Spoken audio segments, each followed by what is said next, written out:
Hey everyone, and welcome to today's Explainer. We are about to embark on a truly mind-bending journey into how our brains actually work, and we're going to be guided by some of the most cutting-edge frameworks in contemporary cognitive neuroscience. Today, we're unpacking a fascinating theoretical approach called the brain kinematics model, and honestly, it completely flips our traditional understanding of what the mind actually does. So get ready to look at your own thoughts in a fundamentally different way. So let me ask you this. Is memory just a video recording of your past? I mean, for a really long time, that is exactly how we've treated it, right? We kind of think of our brains as these massive digital hard drives, just quietly storing away perfect, unchangeable files of everything that's ever happened to us, just waiting for us to hit play. But what if that core assumption is entirely backward? What if memory isn't a passive archive at all, but instead it's this active dynamic engine designed specifically for predicting the future?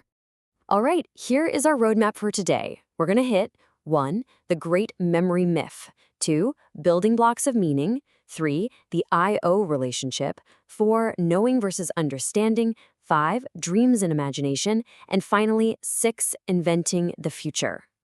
Okay, let's dive right in. Section 1. The great memory myth. Rethinking remembrance. So we often rely on that outdated filing cabinet metaphor, the idea that a sensation goes into your short-term memory and then it's just filed away as a permanent, immutable copy. But modern neuroscience shows us something entirely different. The reality is that experience leads to stabilization, active reorganization, and finally generalization. In this view, a memory can actually change while still maintaining a connection to its origin.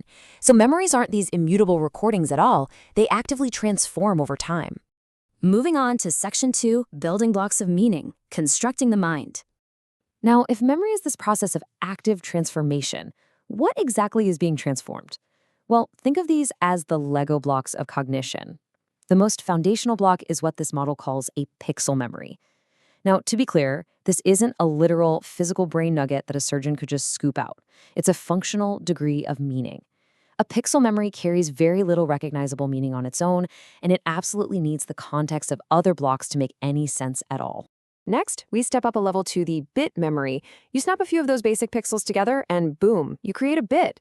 This narrows down the possibilities of what you might be perceiving or recalling. It provides greater constraint to the interpretation, but honestly, it still remains substantially incomplete. It's like you're starting to get a shape, maybe a hint of something, but you definitely don't have the full picture yet. And finally, we arrive at the piece memory. This is where those bits merge into a relational chunk that actually carries recognizable meaning, like a portion of an object, a specific situation, or an event. This functional hierarchy is just a brilliant way to visualize how we build comprehension from the ground up. You see, we constantly confuse information with meaning, but they are entirely different things. Imagine staring at a massive sensory signal, like a giant wall of text in a completely unfamiliar foreign language. The physical information hitting your brain is enormous, but the meaning? It's zero. Now compare that to a tiny cue, like a single familiar musical note or the smell of your childhood home. There's very little physical information there, but it triggers an extraordinary cascade of meaning completion based on your established memory. Which brings us to Section 3, the I-O relationship, how meaning is made. So how do these building blocks actually interact to create what we experience in our daily lives? Well, meaning is defined here as a relational correspondence established between an interpreting organization, which we call I, and represented content, designated as O. Here's the wild part. Meaning isn't magically trapped inside an object just waiting to be found. A chair doesn't inherently contain the meaning of sitting. Instead, meaning is the dynamic relationship that sparks when a specific interpreting neural organization interacts with that represented target content. And here is a totally crucial nuance. That I-O relationship doesn't even necessarily require conscious awareness. Meaningful processing operates functionally beneath the surface all the time. Think of the difference between a dog looking at a red hexagonal sign with the word stop written on it versus you looking at it. The dog just sees the shapes, right? But for you, your brain instantly processes the semantic meaning of that word without you consciously deciding to translate those specific letter shapes into a command. That interpreting organization functions entirely in the background. Let's look at Section 4, Knowing versus Understanding, the relational pivot. Think about the last time you really crammed for a test. You were engaging in knowing, which is successfully accessing a retained fact, like reciting E equals MC squared. You knew the fact. But understanding is fundamentally different.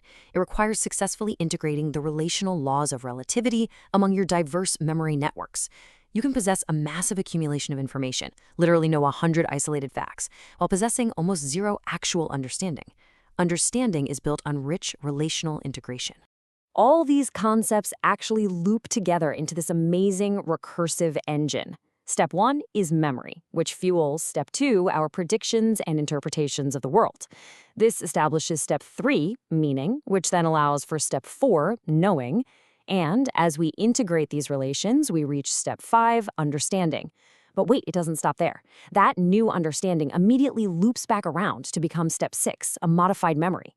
The output of your cognition right this very second instantly becomes the input for how you're going to perceive the world a minute from now. All right, Section 5, Dreams and Imagination, Recombining Reality. So how exactly does this framework explain our ability to invent realities that have never even existed? Well, consider this really evocative excerpt from a subject's dream journal. I was feeling that only a small percentage of my readiness for tasks had been effective, and most of it had gone unused. Thus, by going on a trip, I should enjoy experiencing the previous connections I had. This is just a beautiful example of how the brain divorces memory pieces, like the feeling of unfulfilled potential or the concept of a journey, from literal waking reality to explore deep emotional truths. The dreaming brain basically acts as a reconstructive engine. It snaps apart those memory blocks we talked about earlier and recombines them. In this dream, we see an instrumental journey, leaving for a work trip, superimposed on an autobiographical return, which is a longing for the subject's homeland.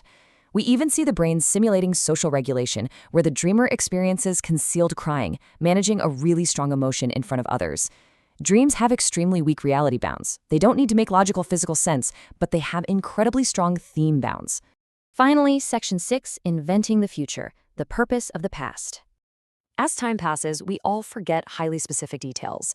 You might wonder where you left your keys, and you probably view this forgetting as a glitch in your mental hard drive. But in this framework, declining episodic precision is a feature. It's not a bug. It is a productive loss of detail. By stripping away the hyperspecific context of an old memory, your brain is actually extracting generalized, reusable blueprints that can be applied to brand new situations. I want to read this thesis from the paper with the emphasis it really deserves, because it honestly cements a total paradigm shift. The brain does more than preserve experiences. It continually extracts reusable organization to interpret realities it has never previously encountered. Our memories absolutely do not exist just so we can nostalgically look backward. They exist so we can successfully navigate the unknown. They are literally our survival tool for the future. Which leaves us with this final, lingering thought for today. If your memories aren't just a recording of your past, what future are they building for you right now? Every meaning you interpret, every understanding you construct, is actively modifying the blueprint your mind is going to use tomorrow. Thank you so much for joining me for this explainer. Keep learning, keep questioning, and I will see you next time.